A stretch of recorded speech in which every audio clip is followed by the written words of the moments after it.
Okay, hi, thanks for coming. And yeah, the project I thought I'd talk about just happened like 2 weeks ago and is basically an idea, 2 or 3 ideas that I've followed over a long time. Is like the idea of like a VJ orchestra, of this playing together live like a jazz band in the moment, of finding ways of putting that on stage while trying to make the audience understand what we're actually doing, so that we're not just running MP3 players and standing around while playing the music.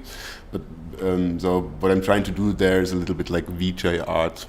And for this project, which is part of the Studio 100 thing in Weimar, is celebrating 100 years of Bauhaus, which is a birthday next year, and then we make like a row of experimental setups where people work with performance, with theater, but also with like porcelain, with design and so on.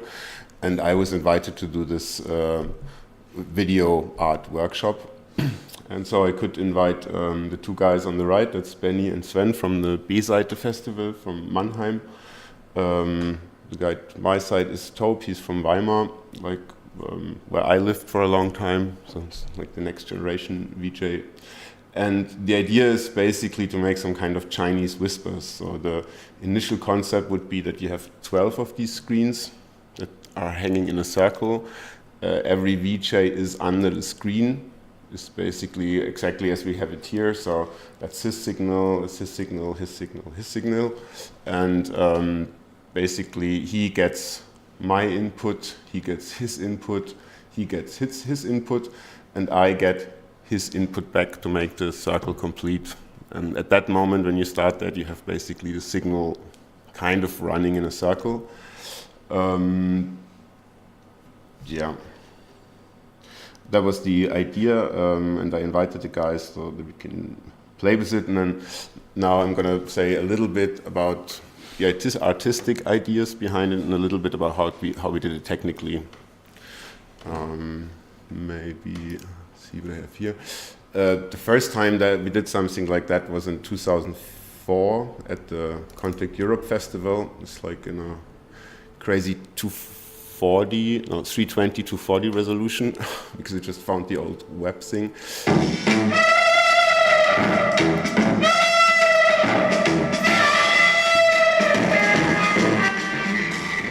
So there we did this with like MX10 video mixers, so it's like 4 people. Each of them has like a MX10 video mixer. They're wired up in a row. Last one goes into the first one and is played just with feedback, which obviously becomes very punky, just like an MX10 video mixer. That gig we also played with a live jazz band, again in this idea of making the audience understand that this is really happening now. Because I find audiences have a big problem to understand that video can happen now. They don't have any problem understanding that with music. That's why I always try to build these analogies to like an orchestra to kind of tap in that cultural knowledge. The next project where that idea came up again was when we celebrated like our 10th birthday. We could do it like in a theater, and we built this very theatrical kind of stairs arrangement where we had all the old analog mixers been playing a lot with in the old times and cameras and so on, also hooked up in a way that all of this was kind of an analog video synthesizer, semi-analog video synthesizer, and then we played very theatrical through the different stations again to make people understand what is happening at every stage. And also trying to make it in a setup that works for a seated audience for like 30, 40 minutes. I think this was even almost an hour. And when you just show abstract content, it's very hard to keep the attention of the people in a way, because they're so used to seeing like humans and animals and love and hate and explosions. But after playing with that for many years, kind of this thing what I think now is dramaturgy is the thing. So you can basically show the same very simple thing, but you have to arrange it in a way in time that it becomes like a narrative to people, and then you don't need that whole real world references. At least you can, well, probably not like a mainstream I just saw Batman audience, but like the kind of theater arty audience will then be able to enjoy also this very abstract stuff. So in the situation in Weimar, we had like 4 days for this workshop, and there was also a bit like rules. There were also 2 musicians, and the rule was, well, don't use anything for the performance that you had already before, which was hard on the musicians, and not everybody, there are some pieces who were recorded before in the visuals and in the sound, but the main part was just happening through these days, and it started very down to earth by building the screens, basically. So it was also about the experience of the whole thing, starting from scratch.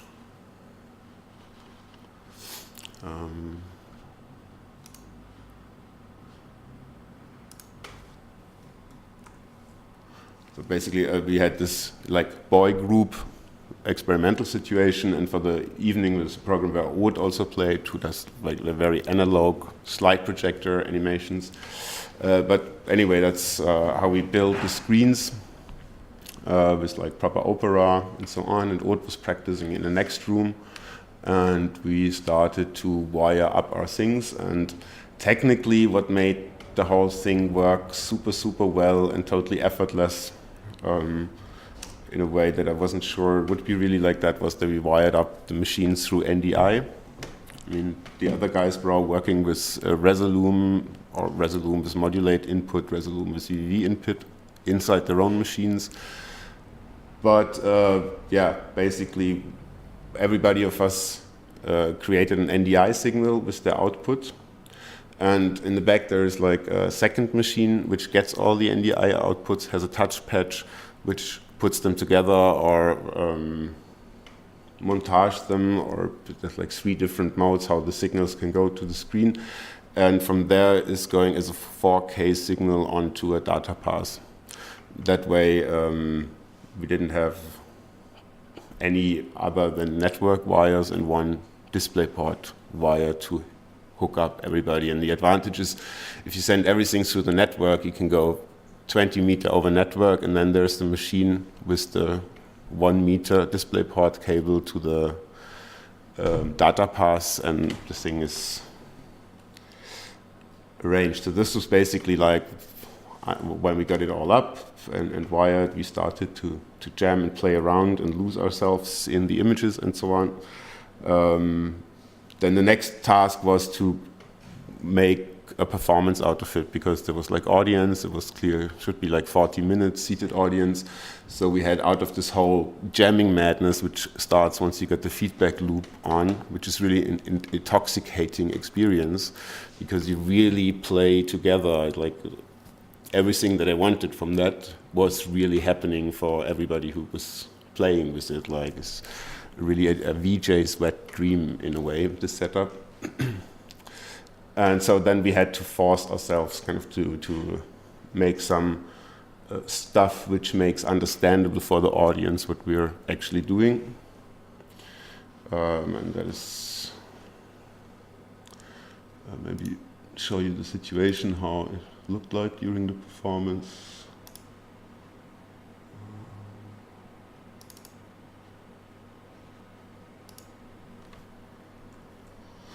That's basically where we were at the Gaswerk, inside the Halle on the left.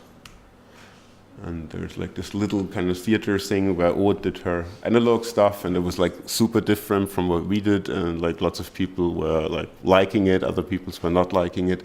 But I thought it was really great in contrast to the totally boy, geeky, high resolution shit in the next room. And then here you had like slide projectors overhead and so on. And that was pretty much the setup. I kind of like this idea of that we half disappear behind the screens, but that the audience immediately sees who belongs to which screen, which adds to the entertainment factor for them, basically. Well, one thing with NDIs is basically every signal is there all the time. So basically you don't get, this idea is a bit based on that the signal travels from screen to screen, but with NDIs basically everybody has the signal. So I also programmed a delay between the screens so that the signal really could travel from A to B to C to D, which also proved very helpful during the performance. Let's look a bit how that looked in Touch Designer.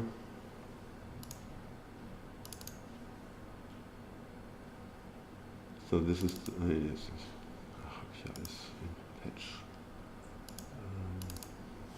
I mean, my own touch patch, my VJ touch patch is not very interesting. That was what I quickly patched together during the performance. The one which did the splitting is, I think, is also not very certifiable in design. It's quick and dirty and very white.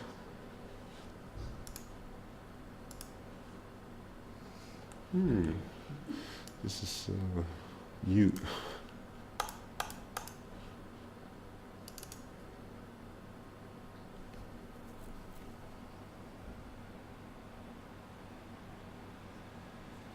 Well, and the network infrastructure we had for this was basically a really old router, gigabit router, and like a 25 euro switch from the next computer store, so nothing high end.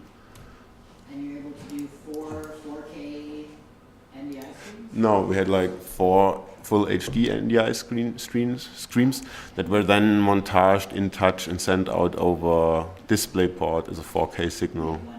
Yeah.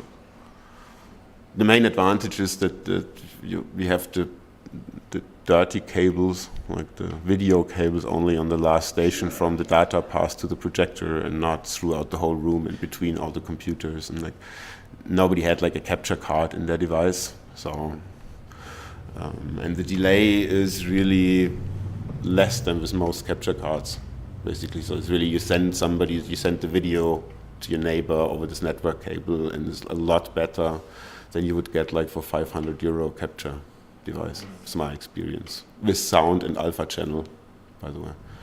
So obviously I can't show you the patch. I usually use this with a docking station with a strong GPU, and most of the stuff usually also opens, but this one doesn't.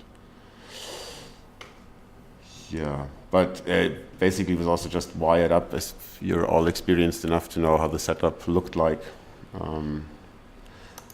Yeah, okay, that was my trash network, but that's not interesting to you. I'm gonna show like a little bit of video from the thing, and then maybe we can open the patch later. In there I left the beginning at the original speed, so it may feel painstakingly slow when watched like this. During the performance, it was actually a very good moment for the audience, because we really took the time for very minimal stuff to them understand what we're doing. And the rest is then I just sped it up about 1000%, so we get through it, and there's like another slower part. And now we need the sound again.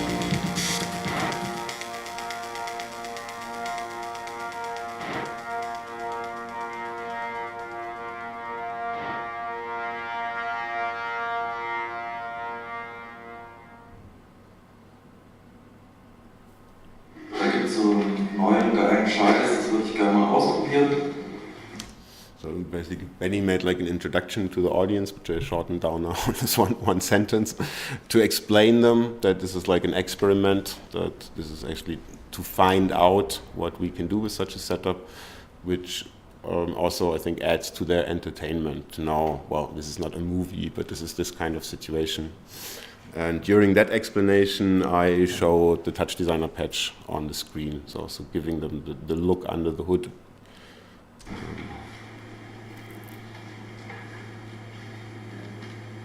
So during that part, we also acted in a way that now I'm playing something on my screen, that I'm the only one touching this device, the other standing back. And then when I'm done, the next one steps in, takes over the signal. And so that, I mean, here we can't really see the people, but you could see it in the real situation. You could see, okay, this one is just doing something, the other one is just holding back.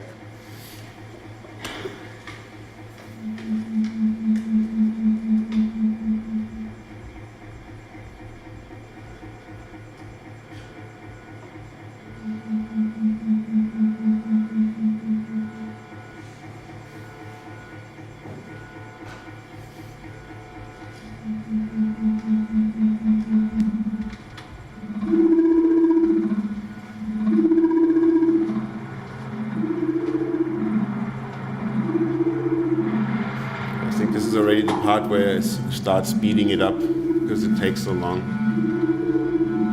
I thought it started later with that.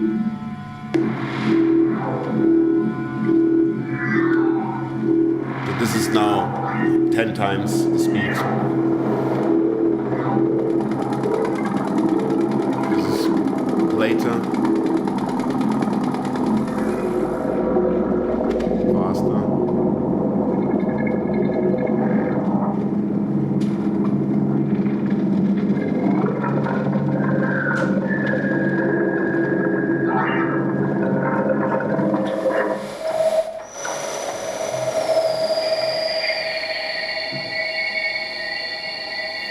Now it's real time again for like a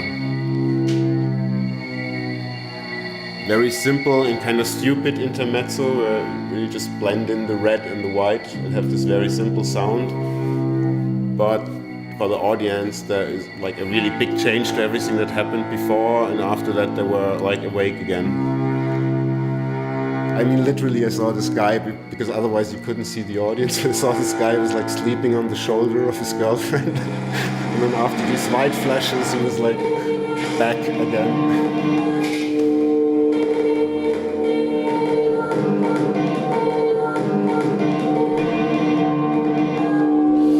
And this is basically a part where I can play the mapping computer, and we had like 3 different modes. Like one is, because everybody was working on this high full HD signal. In this mode, basically one of the signals becomes stretched over all 4 in the right aspect ratio. The other mode was like you saw before, everybody has his signal, but they're wired.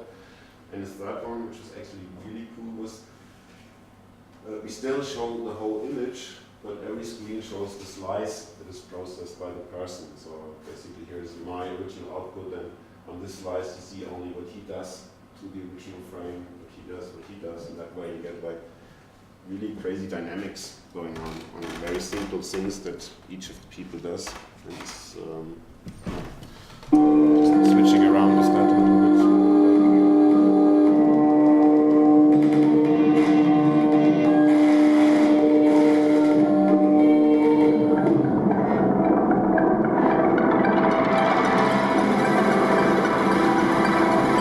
Fast again.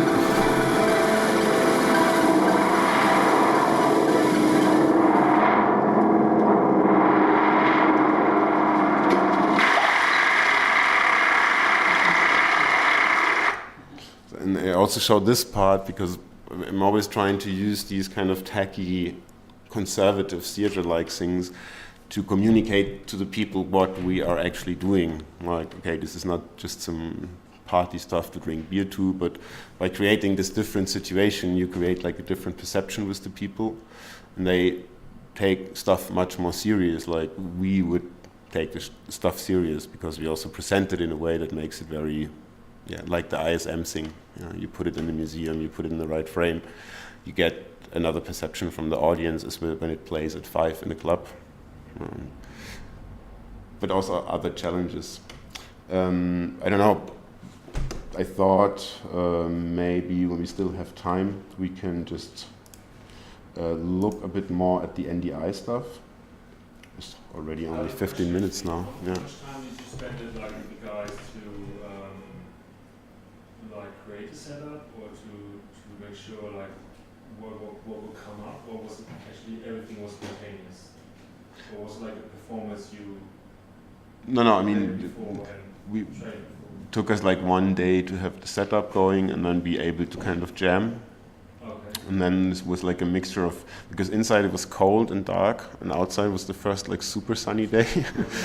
So it was always like a mixture between, okay, like losing yourself in mixing something together, being like totally not disciplined about talking about the show, but then going outside in the sun and relax and then think about which parts do we need to take to make a performance out of it. So in a way, the main work was to make it into a performance, into like a theater piece, because if you just improvise, you have like such a different time stretch. So this is a perfect setup to really improvise a show over 4 hours or something. It was built up and everything, but then no normal person will watch that over 4 hours, I would say. So, but if you break it down to 40, then suddenly in a relatively short time, 3 minutes feel like forever if you watch it here. If you're sitting in the audience, it's totally okay, and if you're behind the desk, it feels like 30 seconds. I was just Yeah. wondering, because it looks very brilliant. I mean, the visuals look great, and I thought it needs like a little bit of preparation before to. There actually wasn't like the best performance that we had during the performance, because there was like much more beautiful stuff happening during the jams. But the problem is really like, maybe, you know, when it's touch, when you just patch away and time flows and the music and everybody patches away, and then 2 hours later you have like this really great look, an hour later another great look, but you have to have a workflow to still know in which state it was like 2 hours ago, which, for example, I didn't have. So basically, this how it looks is very much like a result of us trying to force ourselves into this structure of the beginning, of the end, of these interrupts. There's not so many cues, there's like maybe 5 or 10 cues, but in the short time, it's quite time consuming to make these cues happen. Otherwise you can improvise for hours, no problem, but the cues are really then the difficulty. Do you have like a conductor or anything for the musicians who was giving the cues, or where were the cues? We had like after we basically had like this piece of paper with like to plan 12 points, and then somehow we agreed around that, and then there was like a big moment of confusion when we found out that the musicians had like another numbering than we. They had more points at other times.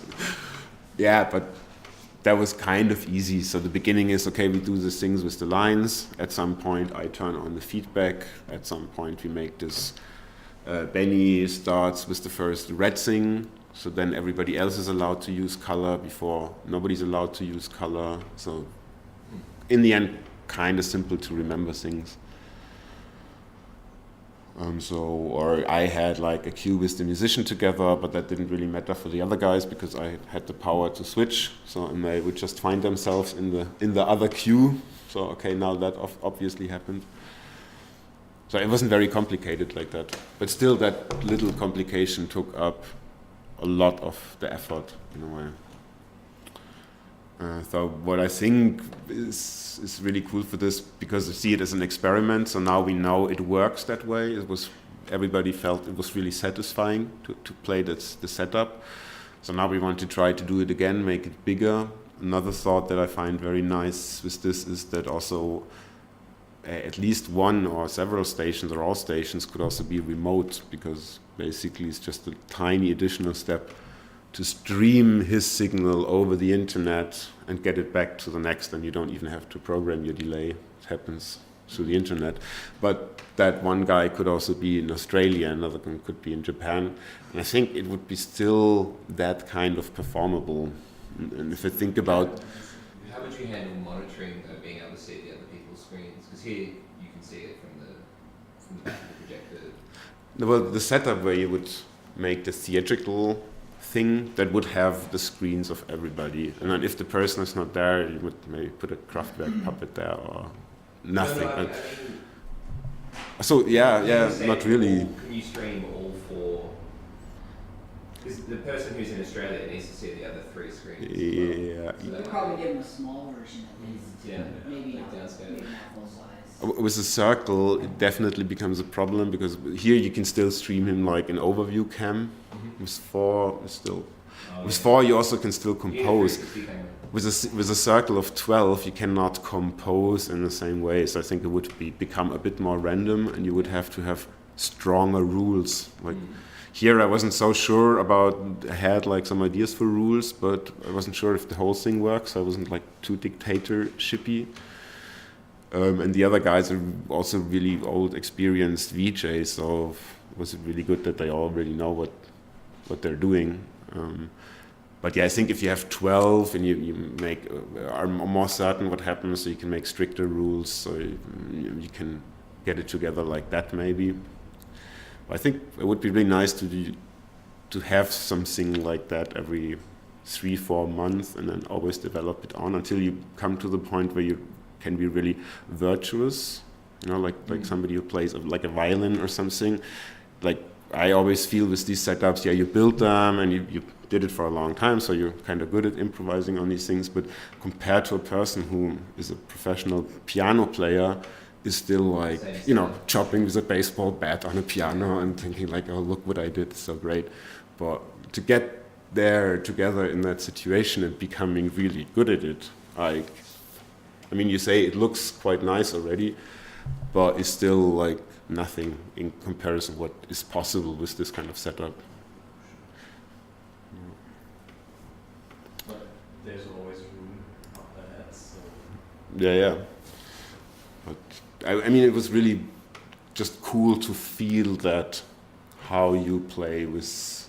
You might have said this earlier, but did everybody start from the same patch, or was everyone doing? No, it was basically whatever they different. like around the NDI stream? Well, I was the only one with touch anyway, and I had. You're using the same softwares, right? No, I had Oh, wow. I had this touch computer, and then basically the one who did the splitting, which I could remote over with my MIDI controller, use it and remote it over touch and all.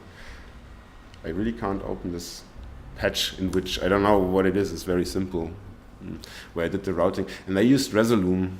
Sure. So, and yeah, there's some things like, well, you always had to tell Taupe, you really have to get a little bit of Stefan's signal through, because otherwise it's like really against the concept, and okay, wait.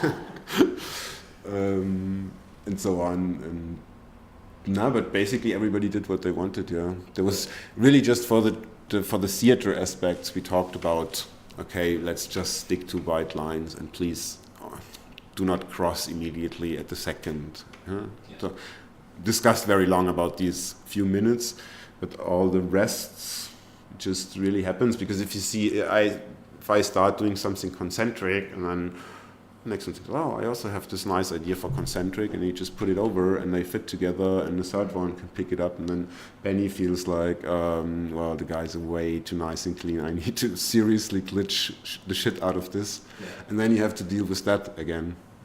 But in a way, it's also, the setup was really, especially through the delays, like whatever you did somehow looked cool and looked in the flow. Yeah. It's really magic. Everything goes through each stage. Yeah. The delay. It's always a cool thing. And that way they're always kind of similar to each other, also through the feedback, but they're never the same as well. And people really see a difference from. How much delay did you put on it? And I can't tell you. The thing was like the guys had like a beat, so we kind of tried to calculate. Okay, you have 111 BPMs. That means the delay has to be so and so many frames, so that. We wanted it to be like that the delay is basically in sync with the beat. On the beat? So if I would do something white with the beat, it would be the bam, bam, bam, bam. Okay.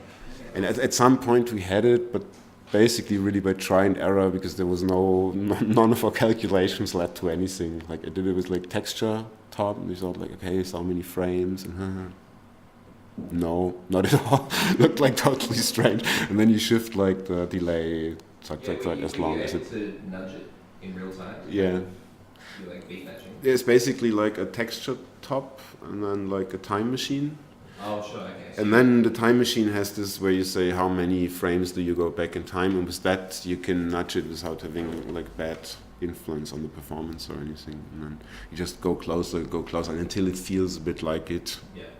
Is It always, there's like hunter sync. It's always more in sync for the audience than you think. Like, yeah. light shows, people kind of just feel that they're closer than Yes. Yeah, it was a bit disappointing that we couldn't calculate it, because you think like, okay, BPM, so many beats per second. Yeah, seems like you You should. come up with a number of frames, and you're like, totally is not. But yeah, we're not mathematicians.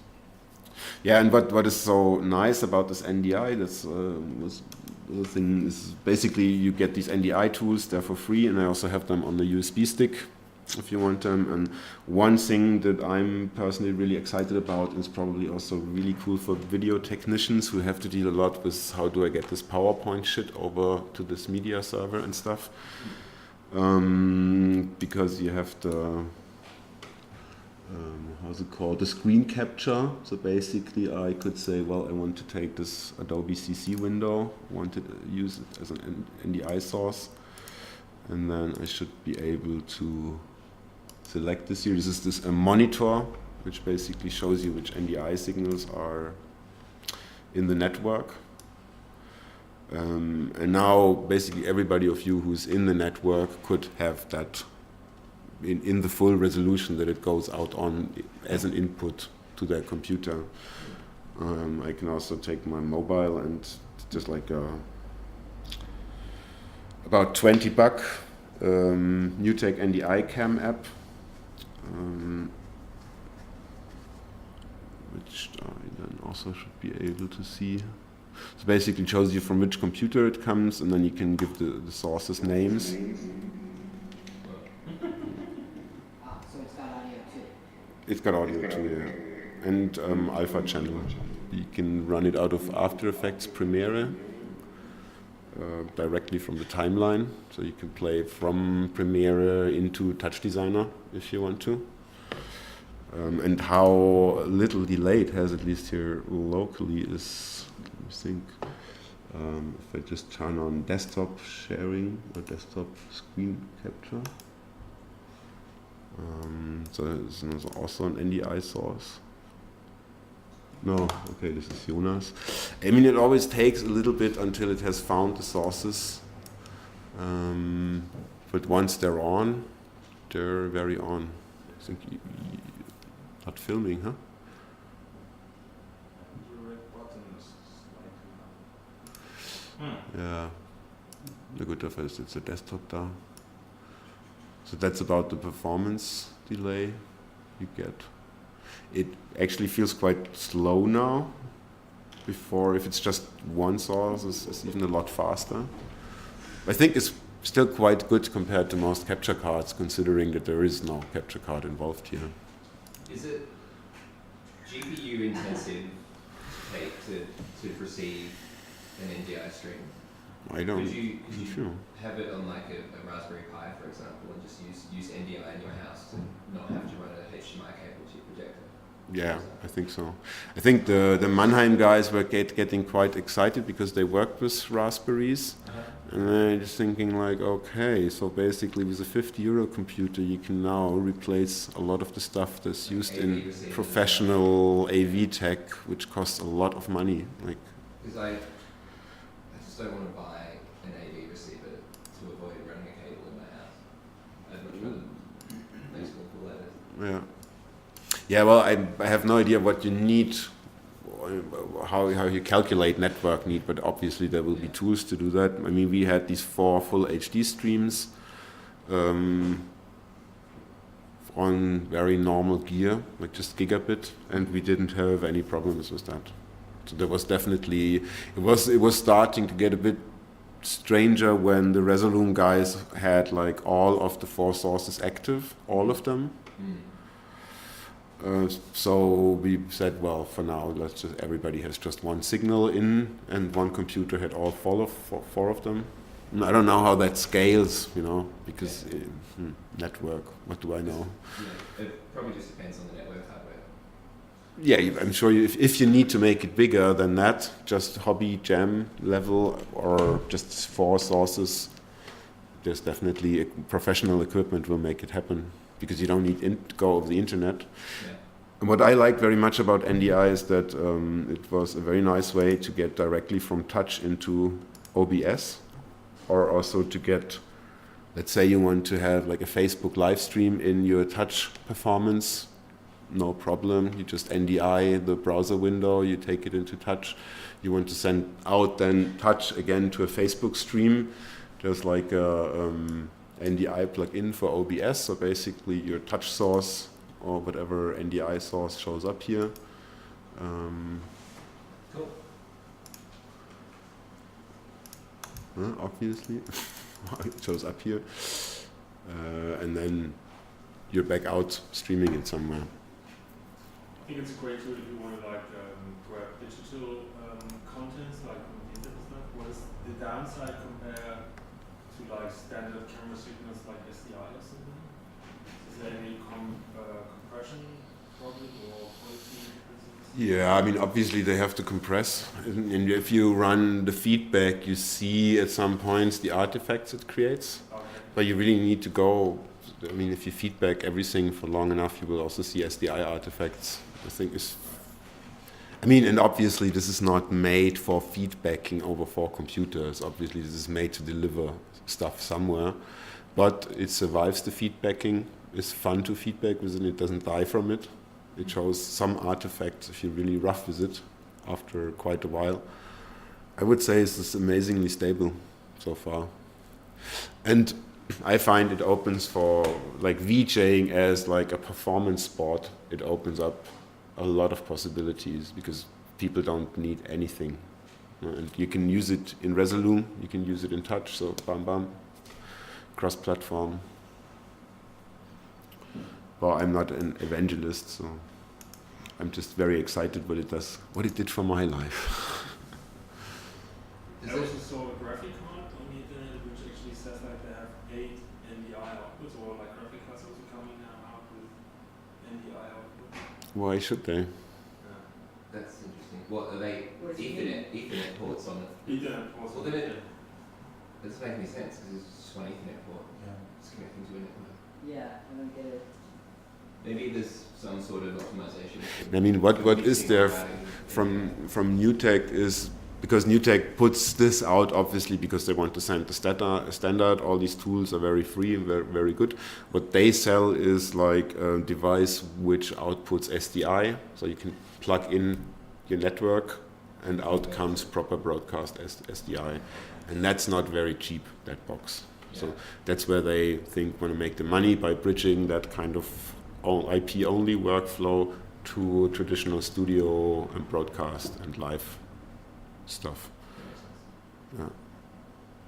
But I mean, and if that thing does it well, it's still worth the money because it's like.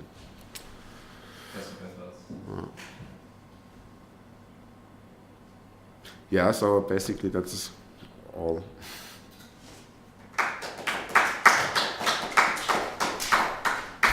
Thanks for your attention. Cool. I love it. I really want to see that in a circle. Yeah. This thing